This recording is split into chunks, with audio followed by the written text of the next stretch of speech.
Assalamualaikum Ustaz. Waalaikumsalam warahmatullahi. Gimana kabarnya, Bud? Alhamdulillah baik Ustaz. Ustaz, saya mau tanya Ustaz. Oh, tanya apa? Silakan.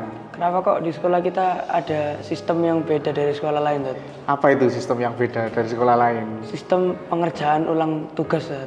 Bahkan Iya? ujian kompensasi juga bisa dikerjakan ulang tuh kenapa Ustaz? Oh, terkait dengan kerjakan ulang ya? Iya. Jadi di sekolah kita itu kan kamu belajarnya pakai e-learning. Iya. Ya, dari e-learning itu ada beberapa soal yang memang secara otomatis dikoreksi oleh komputer. Nah, kemudian dari situ kamu dapat umpan balik sehingga kamu tahu mana soal yang kamu kerjakan dengan benar, mana soal yang kamu kerjakan dengan salah. Kemudian dari hasil itu kamu boleh request kerjakan ulang. Itu yang kamu maksud. Iya Ustaz. Nah, ketika kamu kerjakan ulang, otomatis juga kamu akan tahu kan nilai nomor-nomor mana yang salah yang harus kamu perbaiki, sehingga kamu cari tahu jawaban dari nomor-nomor yang salah itu. Kemudian skormu berubah deh, ya, dari misalnya awalnya 70 misalnya jadi 90, atau bahkan dari 90 kamu masih bisa kerjakan ulang kan, Iya. jadi 100 kan ya. Jadi nilainya sampai nilai yang kamu itu puas, atau kamu itu dalam istilahnya Ustadz itu kamu itu mastery, kamu menguasai halaman itu atau topik itu sehingga kamu dapat nilai 100. Kenapa boleh ya di sekolah kita kerjakan ulang? Nah, ini ada rahasianya. Kisahnya itu mungkin dari Ustadz bercerita tentang kisahnya Ustadz dulu ya waktu kecil. Kamu masih kecil atau jangan-jangan sekarang masih main game? Masih ya main game ya. Apa game yang kamu mainkan? Biasanya Roblox Ustaz. Roblox ya.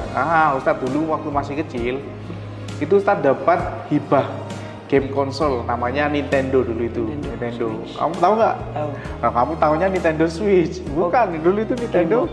Iya, kayak game box yang besar gitu, ada kaset, kayak kasetnya itu kita tempelin tuh kasetnya. Nah, itu ada salah satu game yang Ustadz seneng tuh.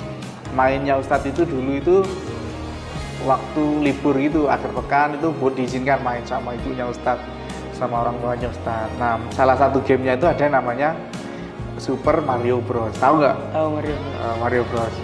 Nah, itu Super Mario Bros itu petualangan kan, Mario yang menyelamatkan putri itu. Iya. Nah, di situ Ustadz itu senang main game itu. Nah, kenapa senang? Ya salah satunya seru sih. Seru. Selain itu kita juga apa ya? Bisa main game itu berulang-ulang. Misalnya pada satu level gitu ya, Mario-nya tiba-tiba kecium sama kura-kura, kan mati tuh. Iya. Nah, kita bisa ulang lagi. Kita nggak perlu khawatir. Revise lagi. Iya, kita bisa ulang lagi main game Mario-nya di level yang sama bahkan seperti itu. Kemudian kita main lagi. Misalnya kita naik level, kemudian di situ mati lagi kena cium sama kuman gitu ya.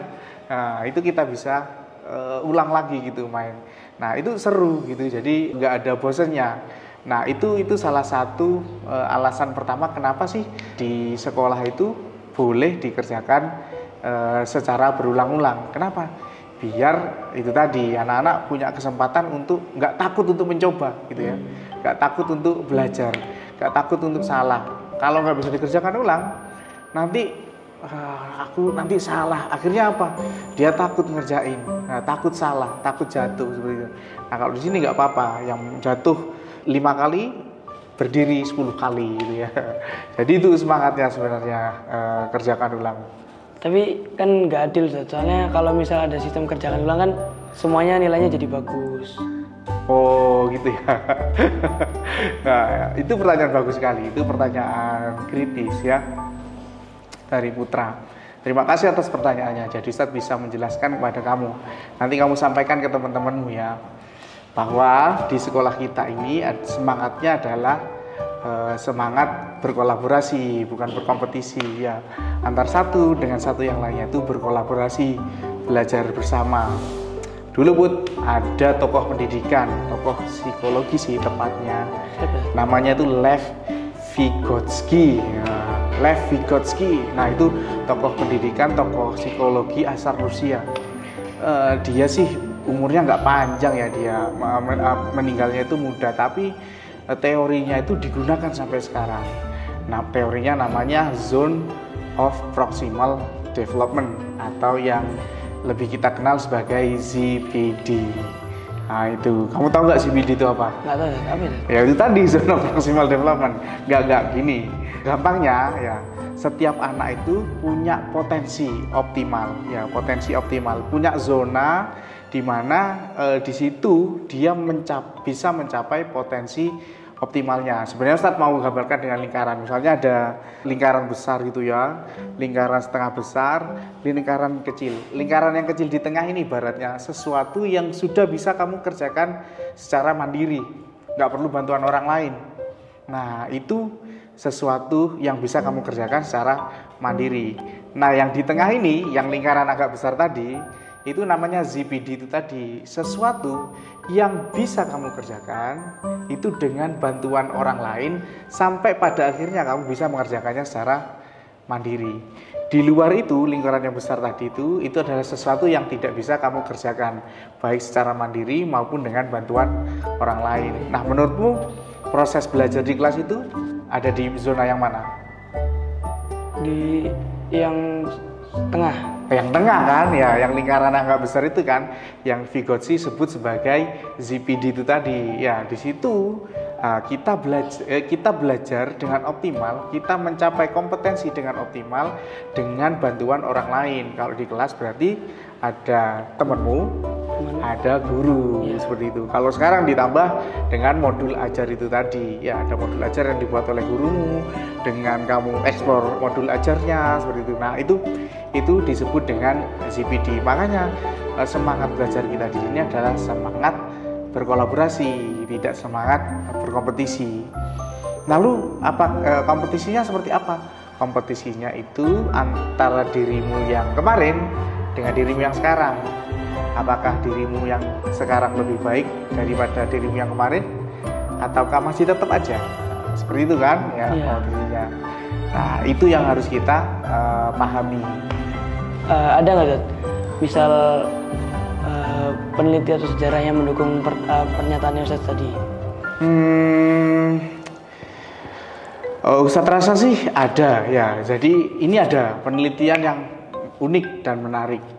Ada YouTuber ya, nggak tahu apakah kamu tahu orang ini tahu nggak ya? Dia itu jago coding nih, YouTuber ini. Namanya Mark Rober. Followernya udah belasan juta lah. Jadi dia suatu hari itu bikin sebuah eksperimen sosial. Dia tantang tuh followernya yang belasan juta itu. Dia tantang. Dia ingin buktikan bahwa coding itu mudah. Ya, coding itu mudah. Kamu tahu coding kan? Ya, kamu belajar dengan Ustadz Panji itu. Ya, itu namanya coding ya. Nah, dia ingin buktikan bahwa coding itu mudah. Kemudian dia kasih tantangan kepada followernya. Dia minta followernya menyelesaikan suatu kode seperti itu, suatu kode sehingga jadi suatu program sederhana. Nah, itu kemudian dia ada banyak yang ikut tantangan itu. Ada banyak yang ikut tantangan itu.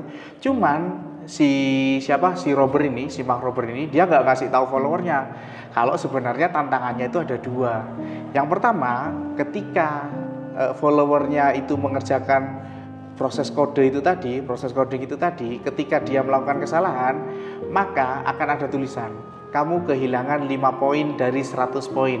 Coba lagi. Nah, setiap kali orang ini melakukan kesalahan, followernya melakukan kesalahan, itu kehilangan 5 poin hingga sampai akhirnya nanti poinnya habis seperti itu, 100 poin itu habis. Nah, di yang kedua atau bagian yang kedua itu adalah bagian di mana dia memberikan tantangan tanpa adanya poin yang hangus tadi. Jadi ada dua kelompok, satu kelompok itu golongan poin-poin yang hangus, kemudian satu kelompok itu cuman ada keterangan silakan coba lagi. Nggak ada poinnya. Nggak ada pengurangan poinnya, nggak ada resikonya seperti itu. Kamu tahu nggak apa hasilnya? Apa? Ya, jadi kelompok yang kedua tadi, 65% subjek di kelompok 2 tadi itu berhasil menyelesaikan proses codingnya.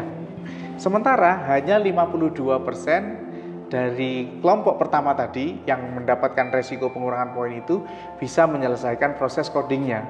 Dengan 100 poin itu. Ya, di sini kita bisa tahu kan selisihnya kan antara yang bisa menyelesaikan tanpa ada pengurangan poin dengan yang ada pengurangan poin jauh lebih banyak yang tanpa ada pengurangan poin. Selisihnya lumayan loh, sekitaran 13% lah. Nah, temuan lainnya yang unik adalah banyaknya percobaan yang dilakukan.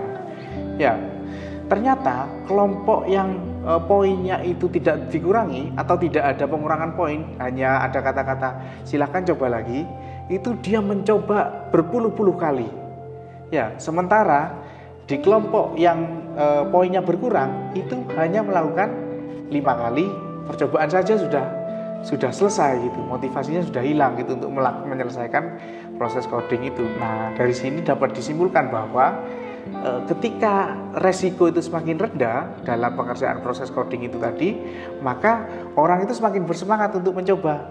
Ya, jadi sementara kalau ada poin yang dikurangi, itu nanti mereka nggak akan lagi berani mencoba, bahkan meninggalkan proses itu. Nah, itu yang tidak ingin Ustadz inginkan, yang tidak Ustadz inginkan di kelas Ustadz ya. Jadi di kelas-kelas Ustadz, anak-anak harus mau mencoba, mau bereksperimen, ya, mau mengerjakannya dengan senang hati. Kenapa nggak khawatir dia akan kekurangan nilai, dia akan kehilangan nilainya dan sebagainya seperti itu.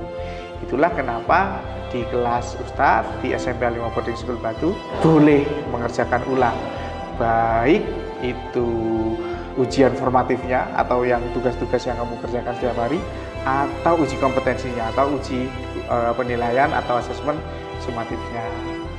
Apakah sudah kamu pahami? Sudah mulai. Oke. Jadi begitu ya Putra ya, jangan salah paham ya. Oke, sekarang apa lagi nih? Cukup? Oke, terima kasih atas pertanyaannya Putra ya. Nah, tugas kamu jelasin ke teman-temanmu. Oke, sama-sama.